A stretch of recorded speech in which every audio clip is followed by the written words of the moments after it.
பல தேர்தல்களில் அதிமுக வெற்றிக்காக களப்பணியார். அதனால் ஒரு பட்டறிவும் ஒரு அரசியல் அனுபவம், அதற்கு மேலாக அரசியலில் எப்படி வளைந்து நெளிந்து கொடுக்கும்.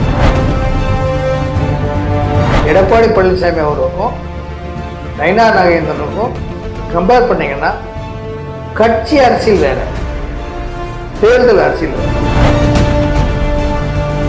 நீங்க சொன்ன மாதிரி இந்த பாரதிய ஜனதா கட்சியினுடைய இன்றைய வளர்ச்சிக்கு வித்திட்டவர் அண்ணாமலை.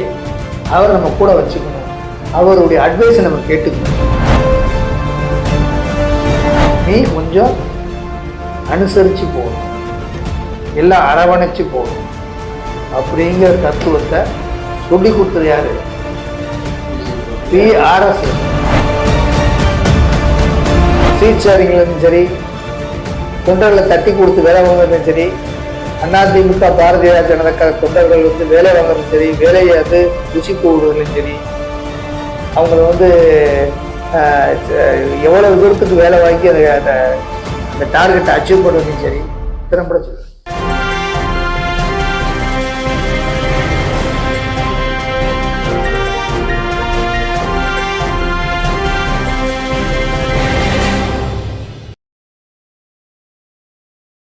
அதிமுக பாஜக கூட்டணி உறுதிப்பட்ட நிலையில பாஜக மாநில தலைவராக நயினா நாகேந்திரன் அவர்களும் பொறுப்புகளை ஏற்று செயல்பட விரைவில் ஆயத்தமாகி வருகிறார்.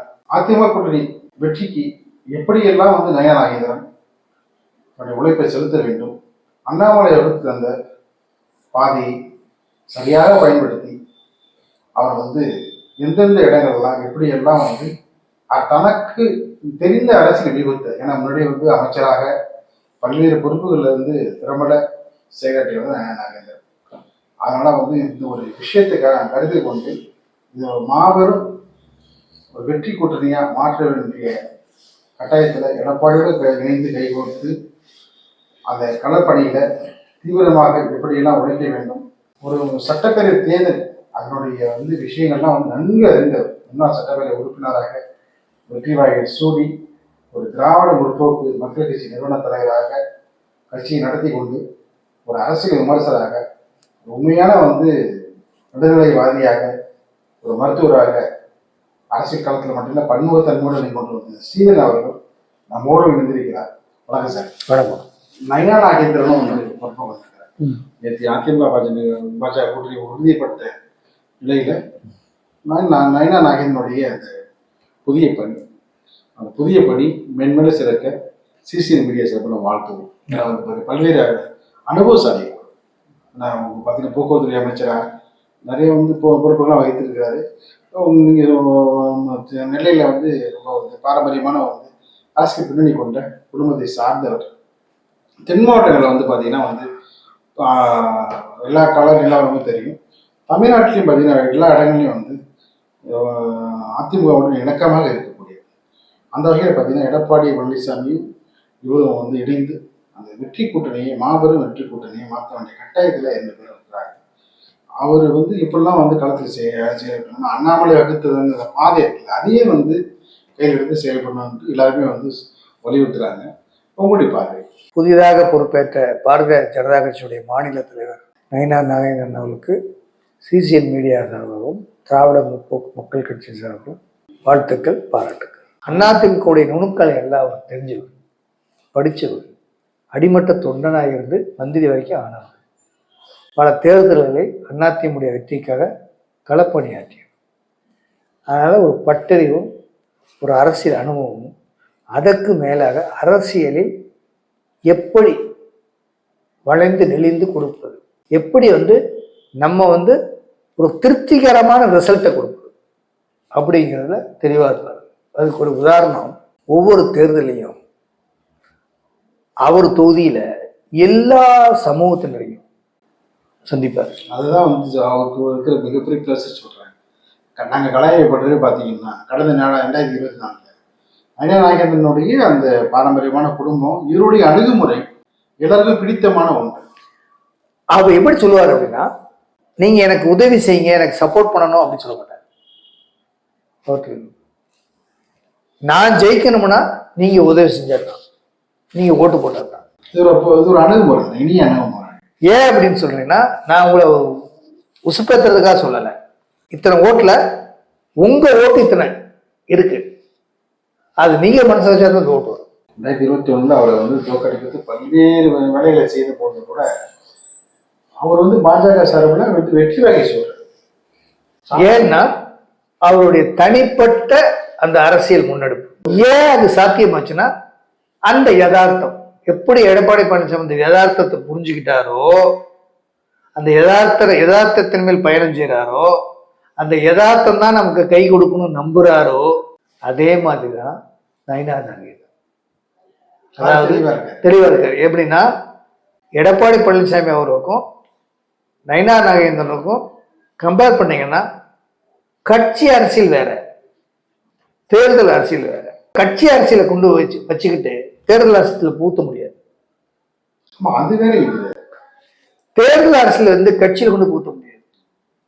இதுக்கு கால நிர்ணயம் இருக்கு. கட்சி அரசியல் எப்ப பண்ணணும், கட்சி அரசியல் என்ன மாதிரி மூவ் பண்ணணும், கட்சி அரசியல்ல என்ன மாதிரி வாதங்களை முன்வைக்கணும் அப்படிங்கிறது ஒரு டாபிக். தேர்தல் அரசியல்ல எப்படி வாதங்களை வைக்கணும், என்ன டோன்ல வைக்கணும், எப்படி பாடி லாங்குவேஜ்ல, உடல் மொழியில சொல்லணும், வாய்மொழியில சொல்லணும், கண் மூலமா சொல்லணும், செயல் மூலமா சொல்லணும், இதெல்லாம் கணக்கு.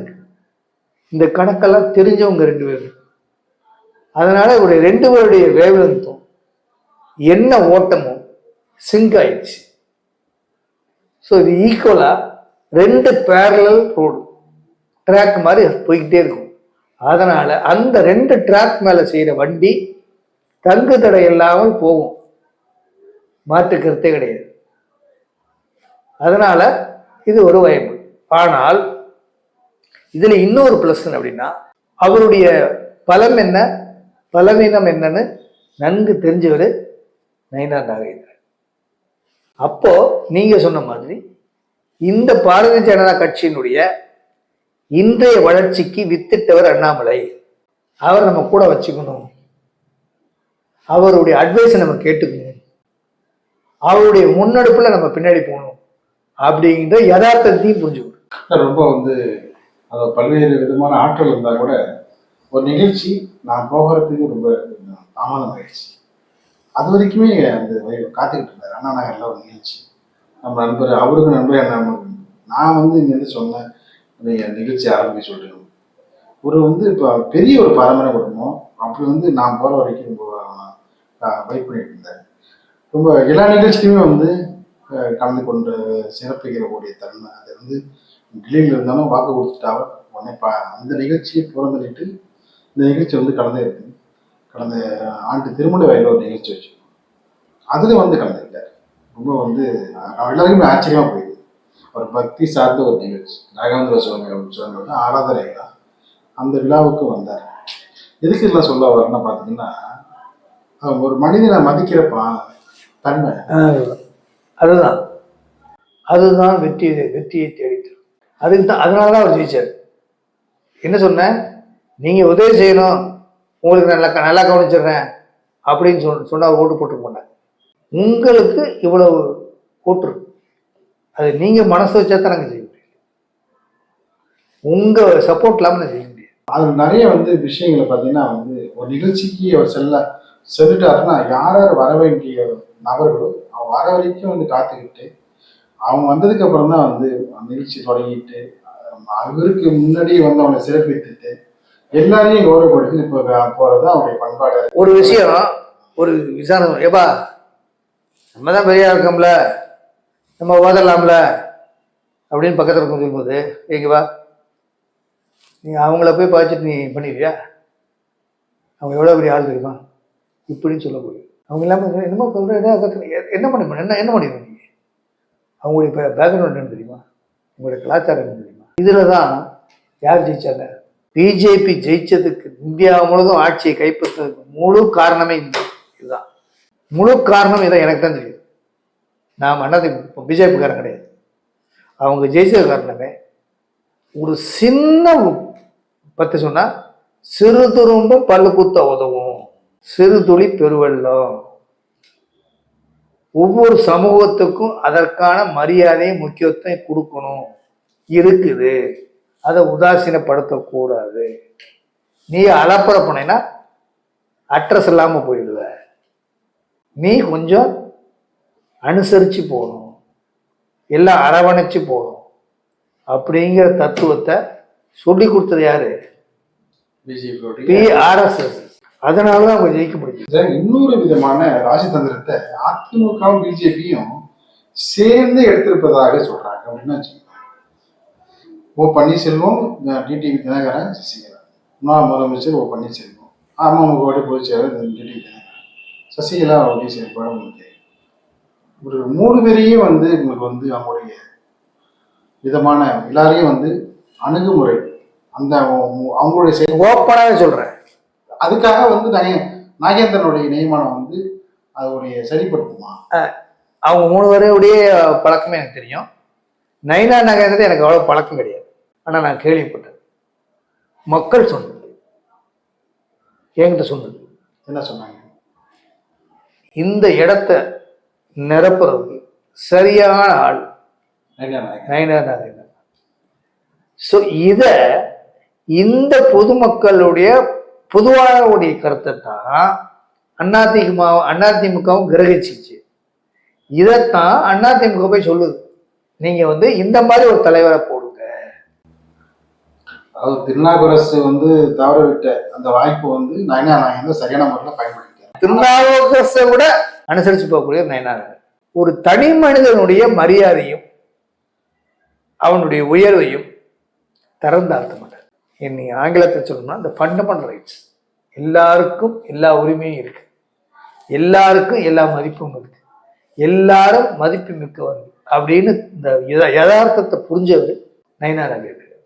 நம்ம ஒரு மக்கள் தலைவராக இருந்தோம்னா இதை மதிக்க தெரியணும் அப்படின்னு தெரிஞ்சுக்கணும். அதை மதிக்கிறார்.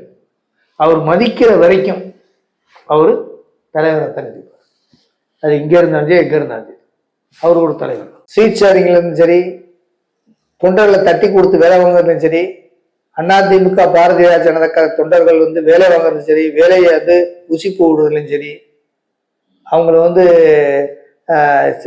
எவ்வளவு தூரத்துக்கு வேலை வாங்கி அந்த டார்கெட்டை அச்சீவ் பண்ணுறதுலையும் சரி திறம்பட சொல்லுவார்.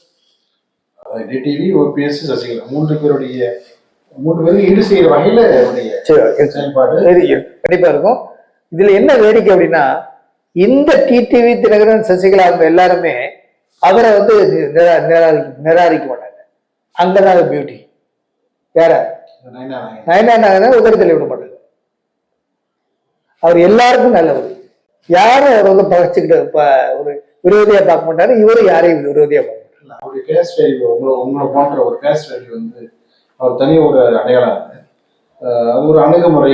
அது பாத்தீங்கன்னா அதாவது எப்பவுமே அதான் தலைவர் சொல்லுவார், எம்ஜிஆர் சொல்லுவாரு, ஒரு மனித உணர்வுகளை மதிக்க தெரியும், அவன் தான் ஒரு தலைவர். அதனாலதான் தலைவர் எம்ஜிஆர் என்ன சொல்லுவாருன்னா, உங்க வீட்டு சாப்பிட வரேன், நீ எல்லாம் பெருசா எல்லாம் ஆர்டர் பண்ணக்கூடாது, உன் பொண்டாட்டி சமைச்சுக்கணும், நான் உன் பிளேட்ல தான் உங்க வீட்டுல நடு வீட்டுல சாப்பிடுவேன். அப்படி சாப்பிட்டுருக்காருல்ல. அதுதான் மனித உணர்வுகளை மதிக்க தெரிந்தவன் தான் மக்கள் தலைவன் ஆக முடியும். நம்ம நண்பர் தான் அவருக்கு ரொம்ப நெருக்கமானது. அவரு தான் அந்த நிகழ்ச்சி ஏற்பாடு பண்ணிருக்காரு. முதல் சந்திப்பு தான் அது நடந்தது பாத்தீங்கன்னா 4 வருஷம், அவனுக்கு 5 வருஷத்துக்கு முன்னாடி நடந்தது நிகழ்ச்சி. இந்த கடைசியா நடந்த நிகழ்ச்சி ராகவேந்திர சுவாமியோடைய ஆராதனை கடந்த வருடம் நடந்தது. 2 நிகழ்ச்சியிலையும் பாக்குற பொழுது பாத்தீங்கன்னா அதே மக்கள் இன்னொன்னு கூட சொல்லணும். என்னுடைய அவருடைய பாடி லாங்குவேஜ், அவருடைய நடவடிக்கையை பற்றி ஒரு டாக்டரான தூரத்துல பார்த்ததான். பக்கத்துல கூட நான் பேசுனது கிடையாது. நான் பக்கத்துல கூட பேசுனது கிடையாது. அவருடைய தூரத்துல அவருடைய நடவடிக்கையை நான் ஒரு டாக்டரா ஒரு பாடி லாங்குவேஜ் உடைய இதை பார்க்கும்போது அவர்கிட்ட போலித்தனம் கிடையாது. சிலவங்க அந்த ஸ்டேஜ் டிராமா பண்ணுவாங்க, நடிப்பாங்க, அப்படியே மக்களே எல்லாருக்கும் அப்படின்னு சொல்லிட்டு. அப்புறம் அங்கே போய் இது ஒரு சினிமா படத்தில் சொல்லக்கூடாது, ஒரே நாத்தடிக்குதுப்பா அப்படிம்பாங்க. அங்கே இப்போ கட்டிப்பிடிப்பாங்க பொதுமக்களை. அங்கே போய் உடனே குளிக்கலாம், நாத்தடிக்குன்னு சொல்லுவாங்கல்ல. அந்த மாதிரி ஒரு தமாசா ஒரு படங்கள்ல இந்த வடிவேலுக்கான காமெடி இருக்குல்ல, அந்த மாதிரி கிடையாது.